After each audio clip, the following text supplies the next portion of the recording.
네, 로키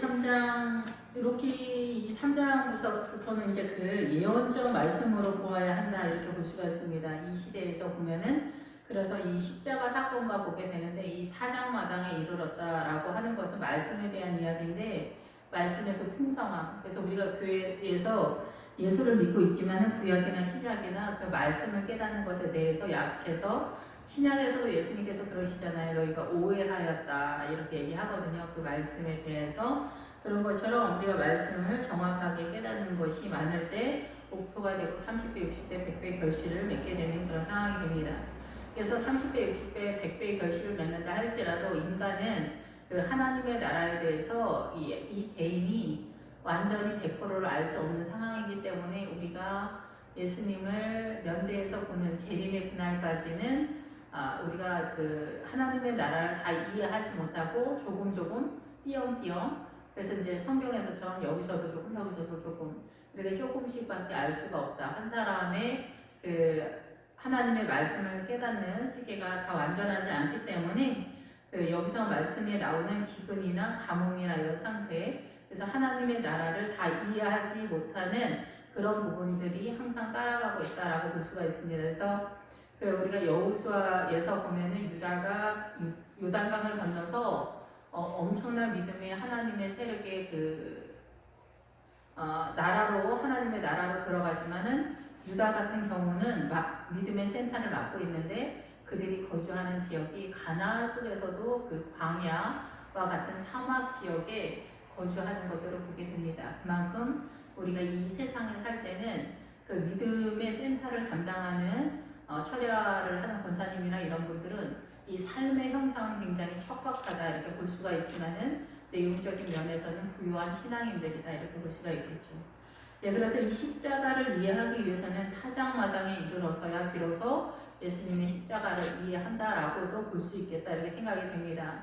제가 이제 그 전도사 시절에 저희 그 부목사님한테 이제 뭐 다른 부목사님들하고는 뭐 그렇게 소통되지는 않지만 그 목사님께 목사님은 십자가를 죄송하지만 아시나요? 라고 이렇게 물어봤어요. 그랬더니 목사님께서 잘 모르겠다 이렇게 말씀하시더라고요. 그래서 저는 제가 십자가를 잘 모르고 있다라는 것을 지금 알고 있습니다. 이렇게 말씀을 드렸는데 여기서 정말 그 십자가의 그 하나님의 나라의 절대적인 그 사랑, 예수님이 우리를 섬기러 이 땅에 오신 이 십자가의 사랑으로 선언되어져 있고 제가 이제 말씀드리는 그 아내가 남편을 섬기는 것에 있어서 통치권자다 이렇게 가정을 생명으로 세워가는 통치권자가 이 가나안 땅에 진입하게 되면은 그렇게 세워진다라고 할 때 그 통치권의 내용이 바로 예수 그리스도의 십자가의 원리로서 세워져 가고 있기 때문에 그것을 이해하는 지점이 이 가나안이다라는 것입니다. 예, 그래서 이제 이 가나안에 그런데 지금 현재 상황에서는 이 십자가가 세워지는 그런 입장에서의 예언적인 상황인데 아직 십자가가 완전히 서 있는 상황은 아니에요. 지금 말하고 있는 상황이에요. 여기 예언의 상황을 설명을 하고 있지만 예, 그래서 이 룻에게 이 보아스가 이르되 15절에 내 겉옷을 가져다가 그것을 펴서 잡으라 하며 그것을 펴서 잡음에 고리를 6번 내어 룻에게 지어주고 성읍으로 들어가니라. 예, 그래서 이 겉옷을 펴서 잡으라 할 때는 이게 연합하다, 치하다, 붙잡다 이런 뜻을 가지고 있거든요. 그러면은 이것을 연합하다라는 그런 뜻이 누구와 연합이 되나요? 보아스랑 연합이 되는 거죠. 결국은 예수 그리스도와 연합되어지는 그런 상황인데 여기서 고리를 6번을 되어져요. 고리를 6번. 그래서 이 고리를 6번 되어진다라고 하는데 왜 6번이라는 숫자를 썼을까가 예, 특이하죠. 이 6번은 사람의 숫자라고 할 때 우리가 6을 쓰거든요. 그래서 사람의 숫자가 6이면은 그 사람의 성질로서 나타날 때는 사단의 세력으로 나타나기 때문에 이것이 3번 반복하면 우리가 악마의 숫자다 이렇게 이해하게 하잖아요. 그런데 그 첫 번째 6번을 여기서 사용하고 있단 말이에요. 그런데 보리를 6번 되어주는 거예요. 보리를. 그래서 보리는 하나님의 말씀을 상징하고 있는데 6번을 이 보아스가 되어주는 거죠. 그래서 보아스가 되어주는 이 상황인데 이 6번 되어 룻에게 지워주고 성읍으로 들어가니라 이렇게 선언을 하고 있습니다. 그러면 이 말씀이 굉장히 이게 도대체 무슨 소리야 라고 이렇게 생각할 수 있겠는데 저의 이제 신앙 경험을 통해서 이해되어지는 건 뭐냐면 여기서 이제 보아스가 보리를 주기 때문에 그 여호수아식으로 하자면 여호수아다라고 이렇게 볼 수가 있습니다. 그런데 이제 여호수아를 이제 예를 들자면 여호수아가 등장하는 거는 갑자기 여호수아는 우리가 애굽에서 홍해를 지나서 그 가나안 그 광야 시내산 언저리에 진입을 딱 하게 되면은 거기서부터 여호수아가 등장하게 되거든요. 우리는 이 여호수아가 모세를 도와서 움직이는 비서실장 정도 되지 않을까 이렇게 생각하는데 실상 여호수아는 예수님을 상징하고 있어요. 그런데 모세가 대장 같은 분위기잖아요. 여호수아는 이렇게 협력하는. 그런데 이 율법이 서 있는 자리인 이 요단강 전까지는 율법이 대장을 먹는 것 같은 상황이다 이게요. 그리고 이 율법 속에서 하나님의 나라가 세워가는데 그 하나님의 나라를 율법 속에서 세워갈 때도 여호수아가 세워가고 있는 상황이었다는 거죠. 그래서 아말렉과의 전투에서도 모세가 손을 들었을 때 실상 전투를 하는 그 지휘관은 누구냐면 여호수아거든요. 그래서 우리가 애굽에서 물과 성령으로 거듭나면은 이 법정적으로 의인이라 선포가 되면서 십자가를 통해서 바로 그 광야 시내산 언저리로 진입을 하게 돼요. 이 광야라고 하는 것은 우리가 하나님에 대해서 전혀 모르고 있고 지금 예수님 영접하고 있는 그거 하나만 갖고 있기 때문에 하나님의 나라에 대해서 완전 무지한 상태다라는 것에 대한 선언이에요.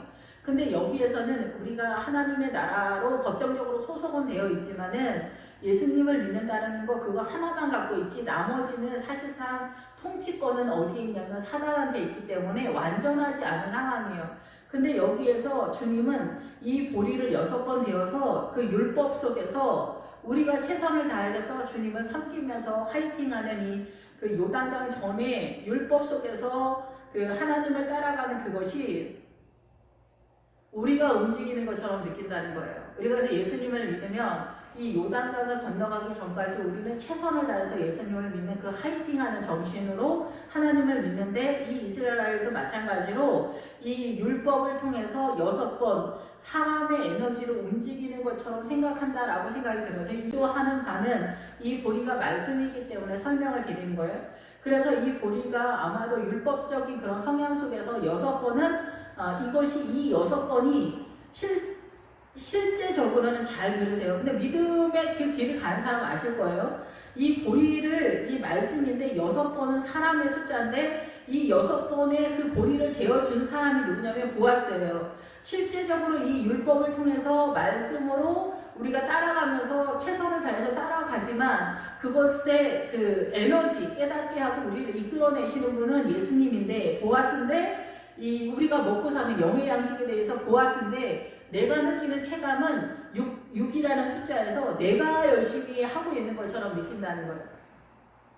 그래서 제가 이제 그 전도사 시절에서 그 옛날에서부터 그 기도 생활하고 말씀 보면서 제가 청년 때는 그 뭐 밤 12시가 다 되고 11시가 다 되고 막 이래도 교회에 들려서 항상 1시간 이상씩 거의 약간 뻥쳐가지고 거의 날마다 기도를 1시간 이상씩 1시간 반이나 2시간씩 기도를 청년 때 날마다 그렇게 기도를 했어요.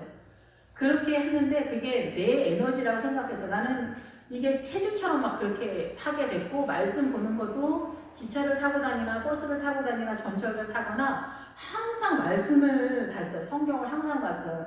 그리고 일반 책 뭐 그렇게 제가 많이 보는 건 아니지만 조금 어느 정도 보다가 어느 날인가 그런 거예요. 그것이 가치가 없게 생각이 드는 거예요. 그래서 이 일반 책이나 소설이나 이런 것들은 이제 중고등학교 때까지는 좀 봤지만 그런 것들을 이제 아예 거의 보지 않는 그런 상태가 되었고 그 다음에 제가 성경을 보게 되는 거예요. 계속 성경을 보게 되는 거예요. 어디를 가거나 뭐 이렇게 버스를 타거나 기차를 타거나 전철을 타거나 항상 성경을 보게 되는 거예요. 그래서 청년 때 제가 뭐 한 거의 4, 50번 정도를 본 것 같아요. 청년 때. 중고등학교 때는 그렇게 많이 안 봤는데 오히려 청년 때 저는 그렇게 본 것 같아요. 예, 그렇게 하고 기도 생활을 하고 그래서 그 전도사 시절 때까지는 이게 크게 문제가 없었어요.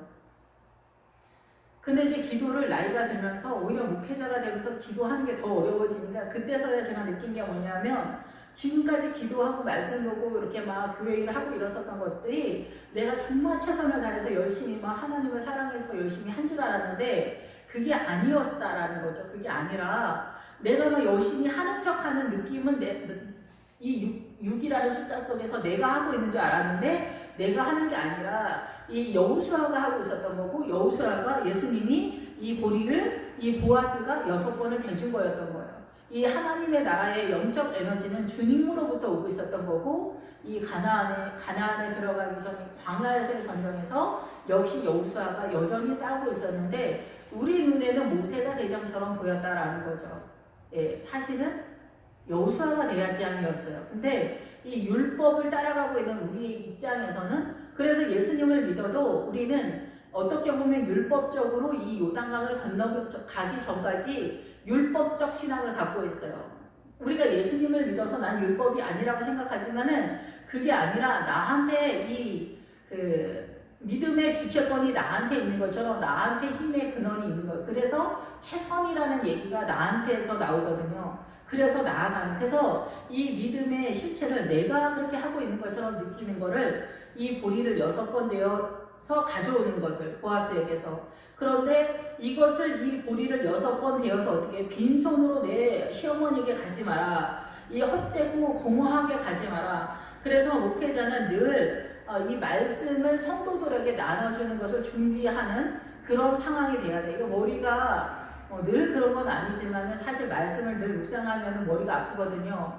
제가 이제 보통은 뭐 사실 그렇게 막 탈진 상태가 온 적은 별로 없는데 제가 여호수아 끝나고 나서는 탈진 상태가 되더라고요. 이 머리가. 그래서 복잡한, 너무 제가 좀 탈진이 돼가지고 민수기를 하다가 손을 들었어요. 그래서 아직 민수기를 새롭게 들어가지 못하고 있는데, 이 민수기는 이 교회 공동체를 성도들과 연합해서 어떻게 세워가는가, 그거에 대해서 이렇게 말씀이 나오고 있는 거구나, 이거는 알겠다, 이런 생각이 드는데, 보리를 6번 되어주면서 빈손으로 가지 마라. 이 교회 공동체, 시어머니가 교회 공동체라고 그러죠. 이 교회 공동체에 이 성도들에게 말씀을 꼭 나누어 줄 수 있도록 이 보리를 가져가야 된다라는 이야기를 하는 거예요. 그래서 여기까지는 이제 구약적 상황 속에서 보리로 등장하는 그런 상황이죠. 실제적으로 이 보리는 사실 그 요단강을 건널 때 보리 타작하는 맥추절 뭐 그런 상황으로 나타나게 돼요. 그래서 이 보리와 밀 이런 것들이 하나님의 나라의 말씀으로, 근데 밀이 더 강력한 말씀처럼 이렇게 느껴지는 게 있어요. 보리보다는. 그리고 이 보리는 폭풍이 치다라는 그런 뜻이 기본 어근을 갖고 있어요.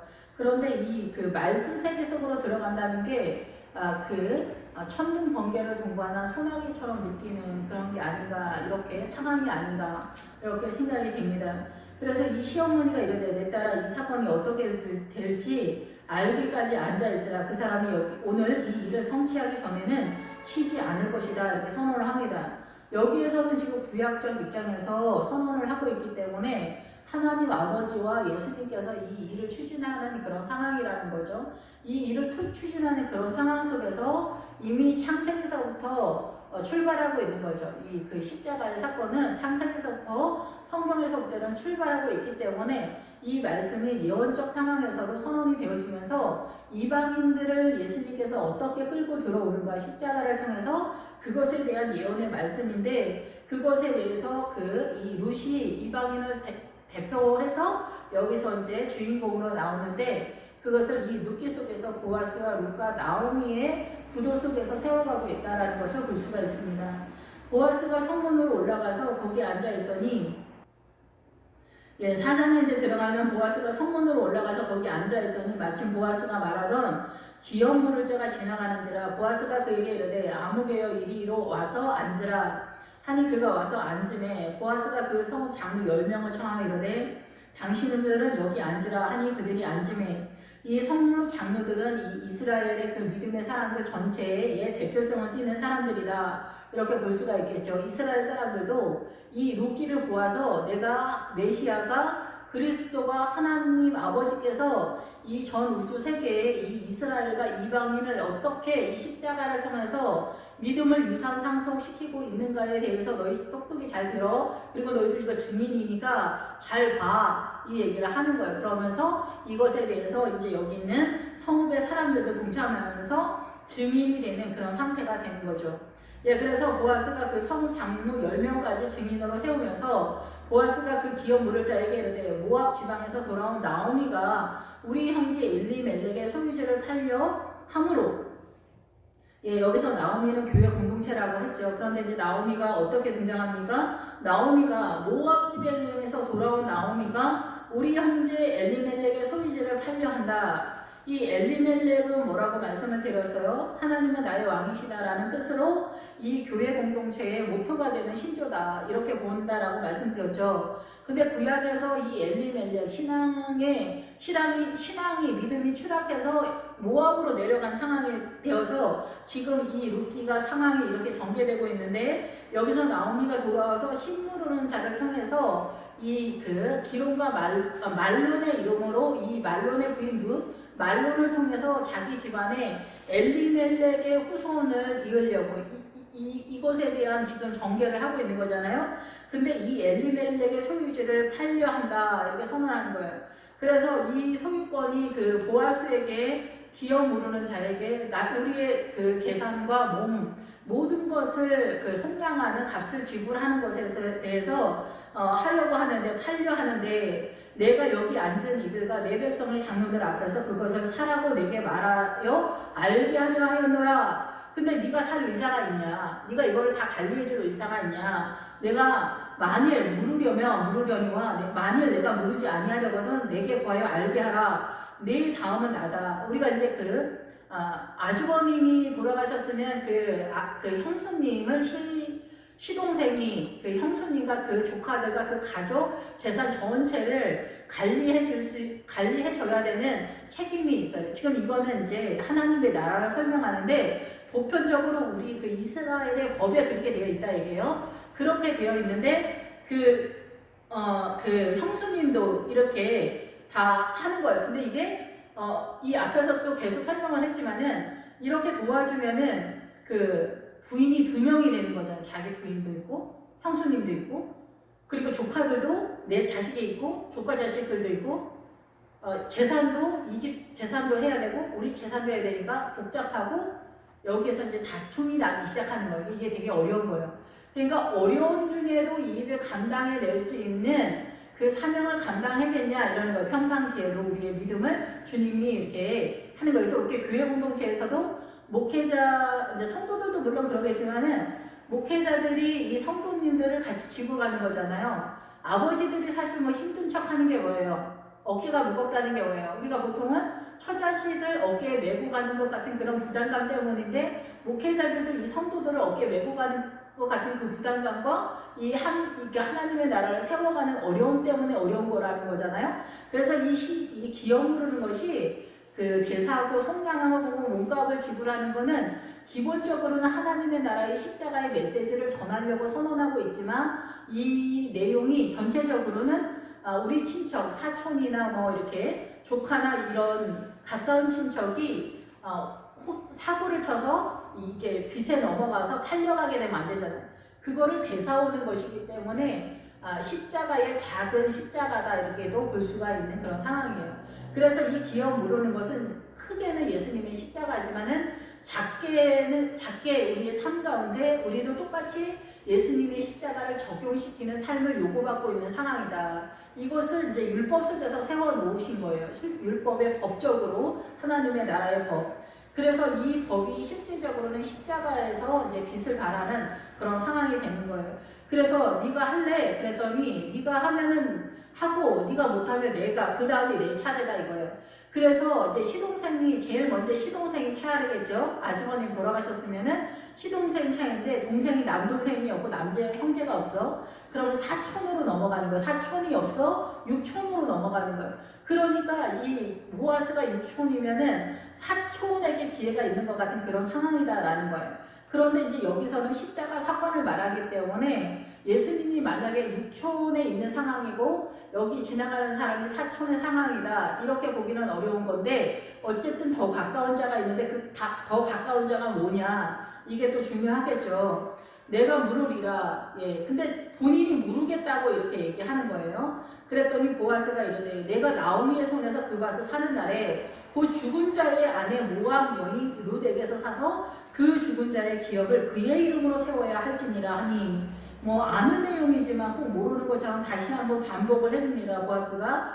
그랬더니 그 사람이 자기 이름으로가 아니라 이 밭을 사서 내 것으로 하는 어느 정도의 생각을 한 것 같이 느껴지면서 네 이름으로 하면 안 돼. 이거는 엘리멜렉의 이름으로 해야 돼. 이런 식으로 해서 이 엘리멜렉의 이름이 이스라엘의 이름이에요. 다시 조금 이따 설명을 하겠지만은 이 말론의 이름으로 세워야 된다. 엘리멜렉의 이름으로 세워져야 한다. 이랬더니 이 사람이 그러면은 나는 나한테 너무 손해인 것 같아. 그래서 나는 뭐 나오미네 집 식구까지는 되는데 룻에 뭐 여기까지는 좀 아닌 것 같아. 나한테 너무 손해인 것 같아.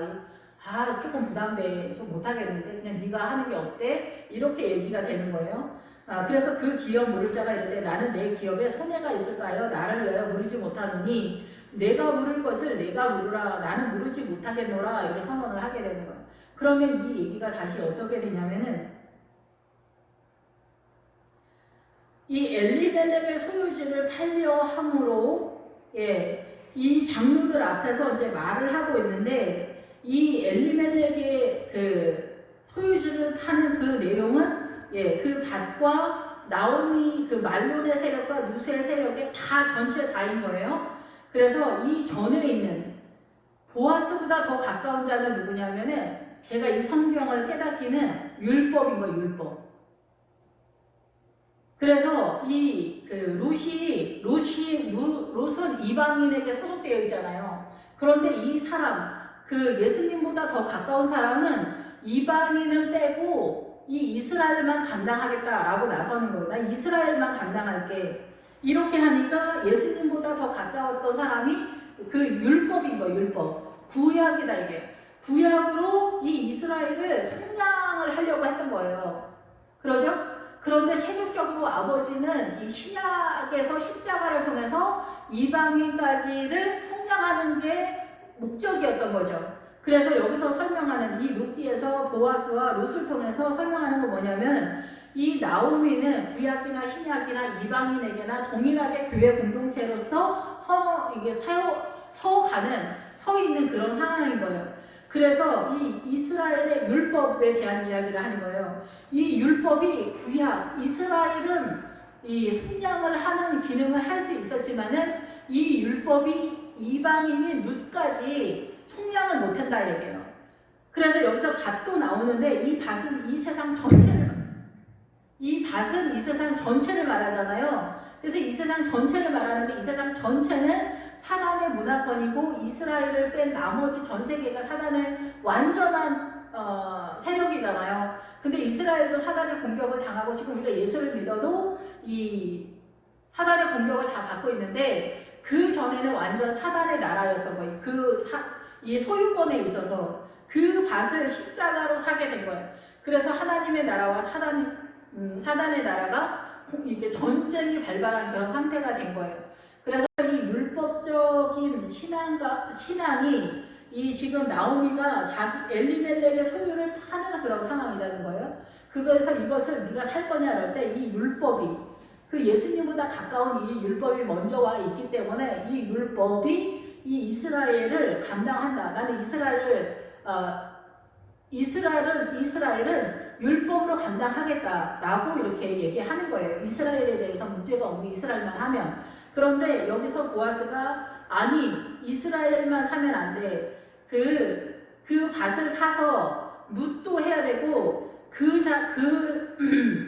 죽은 자의 기업을 그의 이름으로 세워야 돼. 네 이름으로 세우면 안 돼. 그의 이름으로 세워야 돼. 이렇게 얘기하는 거예요. 그러니까 이제 말론의 이름으로 세우는데 이 내용은 뭐냐면 그의 이름은 이스라엘의 이름으로 세워야 된다는 거예요. 율법으로 세우는 게 아니라 이 율법은 지금 신 무르는 자, 더 가까운 신 무르는 자의 입장에 있는 거고 그의 이름은 이스라엘의 이름으로 세우는 거예요. 그래서 구약이나 신약이나 룻이나 이 이스라엘이나 이 엘리멜렉이나 이 룻이나 둘 다 이스라엘의 이름으로 세운다 얘기예요. 엘리멜렉이나 룻이나 둘 다 이스라엘의 이름으로 세운다. 그래서 우리가 믿음 안에서 우리도 이스라엘이다, 믿음 안에서 우리도 아브라함의 후손이다, 이런 얘기를 하잖아요. 그죠? 예, 그런데 이 율법은 그렇게 할 수 없다는 거예요. 이방인은 안 된다는 거예요. 이방인은 안 된다. 이 더 가까운 자, 신무르기에 더 가까운 율법은 나 그렇게는 여기는 이 율법이 그러니까 사람이 아닌 거예요. 이 앞에서 보면은 그 뭐가 있냐면은 더 가까운 3장 12절에 나는 기업을 물을 자이나 기업 물을 자보다 나보다 더 가까운 사람이 있다, 이렇게 할 때 이 더 가까운 사람이 있다에 해당하는 단어가 존재나 물질이나 이런 것들이 있다라는 단어예요. 그러니까 제가 이제 이 더 가까운 신부르는 그 존재가 뭘까라고 할 때 여기에서 힌트를 얻었어요. 더 가까운 사람이 있는데 존재나 물질이 있다라는 거예요. 그래서 여기 더 가까운 신부르는 존재는 아무개요는 누구냐면은 율법이라는 거예요. 율법으로는 그 이스라엘만 이렇게 속량한다는 거죠. 그러면 신약의 지금의 현 시점에 와서 유럽으로 유학 갔다 오신 분들이 뭐라고 말씀하시냐면은 이스라엘은 율법으로 속량을 하고 이방인들은 예수님의 십자가로 속량하는 게 아니냐, 이렇게 얘기하는데 그게 아니에요. 여기서 딱 나오잖아요. 이 그의 이름으로, 이스라엘의 이름으로 보아스가 다 사서 이 구약이나 신약이나 보아스가 사는 거예요. 예수님이 산 거예요. 율법이 산 게 아니에요. 그래서 율법은 폐암화된 법이에요. 이게 없어졌어요. 이제 법이, 율법이 서 있어서 법을, 이 율법으로서의 기능, 그것이 신약에 와서는 전부 폐지됐냐, 물론 그건 아니에요. 근데 이 율법의 내용이 이제는 믿음으로 승화돼 가지고 우리의 심령 속에 세워지는 거예요. 그래서 이 눈에 보였던 형상이 내용적인 면으로 들어와요. 이 영혼 속에. 그래서 하나님의 나라가 여기 있다 저기 있다가 아니라 하나님의 나라는 우리가 영어로 뭐 어머니가 뭐 이렇게 뷰티 뭐 이렇게도 설명하는데 그게 아니라 인이에요. 인. 이 인으로 설명되는 데도 있는데 어쨌든 그래서 그 인은 뭐냐면은 우리 모든 사람의 각인의 심령이에요. 그래서 각인의 심령 속에 하나님의 나라가 공격적으로 강제적으로 하나님의 나라, 이 말씀이 창세기서부터 계시록까지 막 쑤셔 들어가는, 강제적으로 막 들어가는 그런 상황이다라는 그런 뜻이거든요. 그래서 여기서도 마찬가지로 보아스가 이렇게 얘기하는 거예요. 나오미의 손에서, 교회에서 이스라엘과 이방인을 산다는 얘기예요. 나오미는 교회 공동체니까 그 밭을 사는 날에 이 세상을 사는 거예요. 이 세상을 예수님이 십자가를 통해서 사는 거예요. 나중에 이 신무르기가 이렇게 형성이 되기 때문에 이제 그 십자가와 부활의 사건으로 이 세상을 사서 어때요? 이스라엘이나 이방이나 다 예수 그리스도의 이름으로, 이스라엘의 이름으로 이 하나님의 나라를 세워가는 그 시스템을 띈다는 거예요. 나를 그 죽은 자의 아내 모압 여인 루덱에서 사서, 그래서 이 이방인도 루덱에서 사서 이스라엘의 이름으로 세운다는 거예요. 그러니까 이방인의 믿음이 결국은 이 이스라엘의 마지막 그 한 방울처럼 지금 현재 그런 상황인 거잖아요. 루스덱에서 사는 거예요. 나오미와 루덱에서 이 보아스가 사는 거예요. 그래서 그리스도의 신부의 믿음이 이렇게 사서 이스라엘도 또 살아나는 형국이 되는 거예요. 그래서 예수님의 십자가 다음에 이스라엘이 없어진 것 같지만 다시 살아났잖아요, 지금. 그러니까 이 루덱에서 사서 그 죽은 자의 기업을 그의 이름으로 세워야 할지니라. 그래서 우리가 이스라엘의 이름으로 가는 거죠. 아브라함의 이름, 이스라엘의 이름. 그래서 이 율법이 우리가 생각하는 그 율법으로 세워지진 않지만은 이 율법이 믿음 안에서 아브라함의 이름, 이스라엘의 이름으로 예수 그리스도의 이름으로 세워가는 그런 시스템을 띈다는 거죠. 그래서 결국은 이 이스라엘도 이 루덱에서 화려하게 등장하는 그런 상황으로 볼 수가 있는 거죠. 그래서 사실상 이스라엘을 국가적인 거에서 연결시키지 않는다 할지라도 믿음 안에서 이스라엘이 세워놓은 이 구약적 믿음이 베이스가 되어서 이 이방인들에게 믿음의 꽃이 피어나는 상황이니까 여기서 동일하게 그런 상황이 되는 거예요. 루덱에서 사는 거예요. 나오미는 이 교회 공동체를 말하니까 루덱에서 사는 거예요. 이방인들에게서 사서 이 믿음 안에 들어오면 이스라엘이 세워놓은 기초석에 올라가는 거죠. 이 이스라엘은 사실은 기초석으로 표현되지는 않고 이 예루살렘 성의 성벽으로 표현이 돼요. 계시록에서 보면은. 나라의 이 성벽의 울타리의 기능이 돼요. 그런데 예루살렘 성에 들어가려면 예루살렘 성은 믿음의 성이잖아요. 하나님의 나라 예수 그리스도의 어린 양의 성전이기 때문에 여기 이스라엘을 통과하지 않고는 예루살렘 성에서 이 12개의 문이 있는데 그 이스라엘의 그 새 예루살렘 성에 들어가려면 이 이스라엘의 12성문을 통과하지 않고는 이 성벽에 들어가지는 못해요. 그러니까 이스라엘의 믿음의 성벽의 기능이 뭔지 아시겠죠? 그리고 이 새 예루살렘 성의 그 기초석은 예수 그리스도의 12제자의 이름이에요. 그 이름이 뭐냐면 이 예수 그리스도 12제자의 복음의 내용에서 기초석이 돼서 올라가는 거죠. 기초석은 예수 그리스도의 12제자의 이름으로, 이 예루살렘 성벽은 이스라엘의 이름으로 세우는 거예요. 이 12지파의 이름으로. 그것이 여기서 이렇게 다 어우러지는 그런 상황의 말씀이라는 거예요. 그래서 이 루델에서 가는 거예요. 그 예수 그리스도의 십자가 이 이스라엘의 이름으로는 누덱에서 사서 모든 성도에게 그 이스라엘의 성벽, 그래서 이스라엘을 통해서 믿음 안으로 믿음을 세울 수 있는 근간이 된다 이게. 성벽과 12제자도 다 이스라엘이잖아요. 그러니까 이 성벽과 이 새 예루살렘 성의 기초석까지 이스라엘이 쫙 깔아놓은 것 위에 이 누세에 그 이방인들의 믿음이 세워져 가는데 그 이름을 이스라엘로 해야 된다 얘기예요. 그 이름을 이스라엘로. 여기서는 뭐 엘리멜렉과 말론 뭐 이렇게 나가지만 이 이스라엘의 신앙관이 엘리멜렉이기 때문에 여기에서 그의 이름으로는 그것이 이스라엘의 이름이다. 야곱의 이름이다 얘기해요. 아브라함의 이름으로 이렇게 세워간다. 이스라엘 12지파. 12지파가 12세계 성도라고도 볼 수 있지만 그 12아들의 이름들이 다 신앙의 내용을 담고 있어요. 예. 그래서 민수기에서도 그 12명의 지휘관을 세울 때 그 12명의 지휘관과 그 아버지의 이름이 등장해요. 아버지 누구의 아들이다. 아버지들의 이름이 12명이 나오고 12지파가 나오고 아버지 이름 12, 아들 12, 36개의 신앙관을 딱 얘기를 하는 거예요. 그래서 교회 공동체를 세울 때 니네 기본적으로 이 36개의 신앙의 내용은 기본으로 알고 들어간다. 이렇게 이야기할 수가 있는 거고, 구역장님들을 세울 때 이 36가지 신앙의 내용을 적어줘서 그것이 구역 예배 때 세워가는 것도 이렇게 작전상 좋지 않을까 이런 생각을 하게 됩니다. 그래서 이 율법은 이제 폐기가 되면서 예수님의 십자가, 보아스가 구약과 신약, 그래서 이스라엘과 이방인을 다 사는 그런 상황이고, 그 밭을, 이 세상을 다 사서 이 세상에서 십자가를 통해서 하나님의 나라와 사단의 나라가 대치되는 그런 상태인 거예요.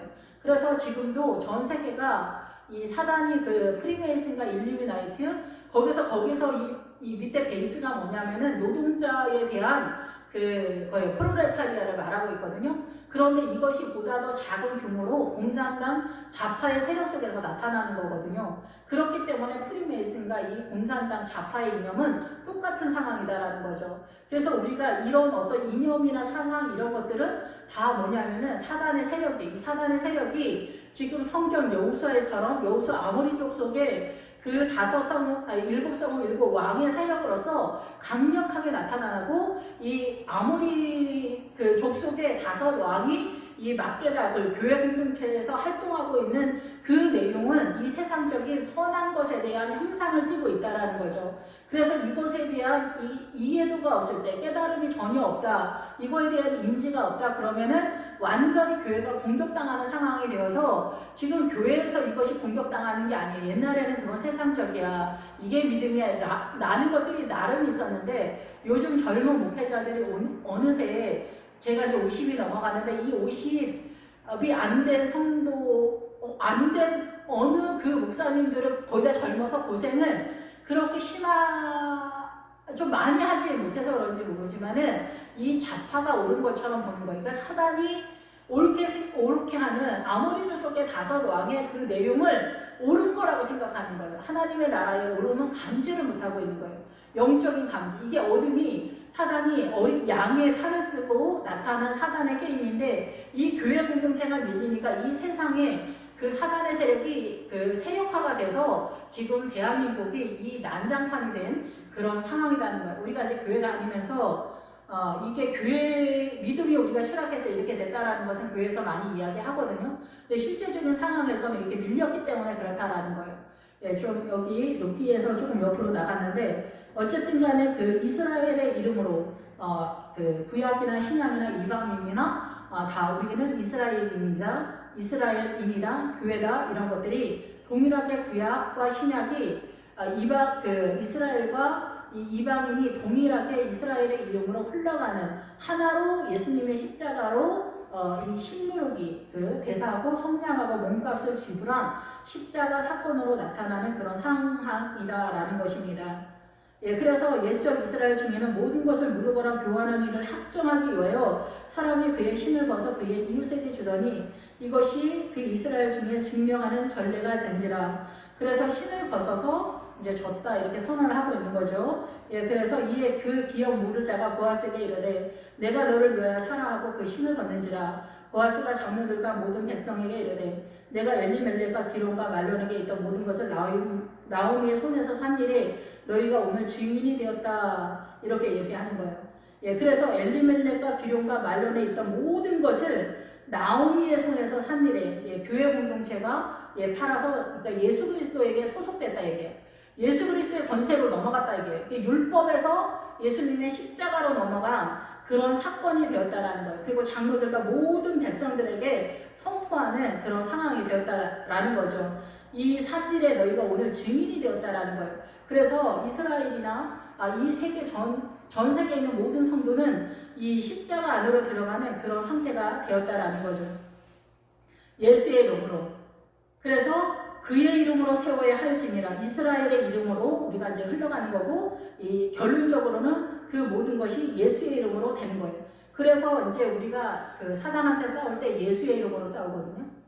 그러면 사단이 꼼짝 못한다라고 하잖아요. 왜냐하면은 이 율법은 폐지되었고 예수의 이름에 권세가 있기 때문에 사단이 이제 자기가 징계된 거예요. 예수님이 그 십자가를 통해서 정식으로 들어온 거예요. 그래서 정식으로 예수님과 사단이 붙는 상황이 된 거죠. 예.